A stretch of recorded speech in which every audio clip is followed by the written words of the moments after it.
Journal Combat, numéro des 7 et 8 janvier 1945. L'Espagne s'éloigne. Beaucoup de fausses nouvelles nous en étaient parvenues. Maintenant, il semble que tout soit en ordre, ce qui est une mauvaise façon de dire que Franco est toujours là. Au vrai, les choses sont simples. Le régime phalangiste a duré autant qu'Hitler. L'Allemagne était en pleine débâcle, voici quelques mois, et le régime franquiste faisait comme elle. L'Allemagne réagit depuis quelques semaines, et le gouvernement hitlérien de l'Espagne en reçoit du réconfort, avec une apparence de solidité.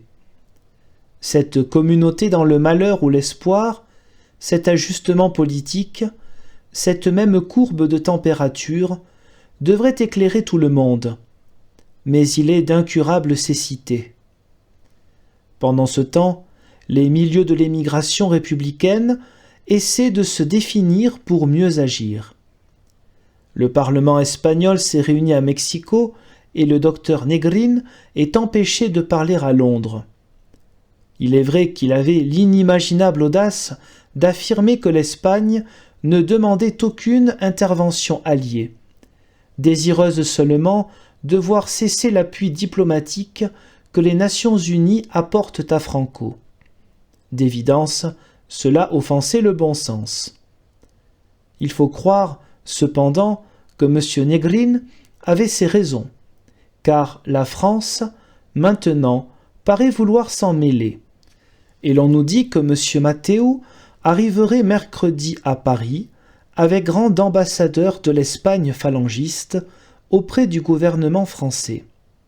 M. Matteo, qui a de grands intérêts dans la société hispano-suiza, dont on connaît les appartenances allemandes, était, en effet, l'homme de la situation. Mais si cela est vrai, nous dirons tout net que s'il était peut-être le personnage le plus digne de représenter un général au service des Allemands, il n'est pas l'homme désigné pour serrer la main d'un autre général qui n'a jamais été qu'au service de la France et de la liberté. La République française n'a rien de commun avec la dictature de Franco. Peut-être est-il vrai que nous n'avons pas à intervenir en Espagne, mais c'est intervenir, justement, que de nouer des relations diplomatiques. C'est reconnaître la force et l'injustice que d'accepter leurs représentants. Nous avons autre chose à faire. Et si nous ne sommes pas capables d'effacer l'insupportable honte du gouvernement de Vichy, livrant Companys et bien d'autres au fusil de la phalange, sachons du moins nous taire et garder le plus neutre des silences. Cela ne nous fera pas honneur, mais nous épargnera l'indignité. On nous dira encore que nous parlons de l'Espagne avec trop de passion. Oui, nous en parlons avec passion. Mais nous parlons de la justice aussi avec passion. Est-ce à dire que nous en avons une fausse idée ? Tant de bêtises et tant de cruauté, l'aveuglement des grands, la politique mêlée au sang des hommes, tant de pays soumis depuis des années à de sanglantes ou de ridicules dictatures. Quel est l'homme qui pourrait en parler sans un tremblement de colère ou de passion ? On nous dira qu'il y a peut-être de hautes, de très hautes raisons au maintien des relations avec le général Franco. Mais nous ne connaissons rien de plus haut que la parole droite et la liberté de l'homme.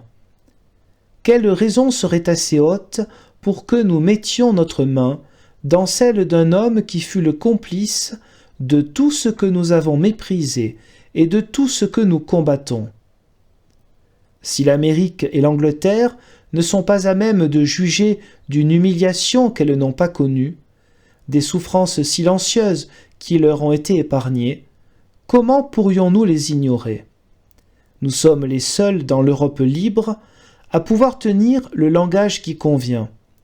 Qu'attendons-nous donc pour affirmer clairement et d'avance que nous ne connaissons pas le général Franco et que nous ne reconnaîtrons jamais que le gouvernement constitutionnel espagnol, dont les républicains préparent la réunion dans la légalité et dans l'espérance. La passion rejoint ici la raison et la vérité, et l'on ne mettra jamais assez de passion à défendre une cause où nos raisons et notre vérité sont si profondément engagées.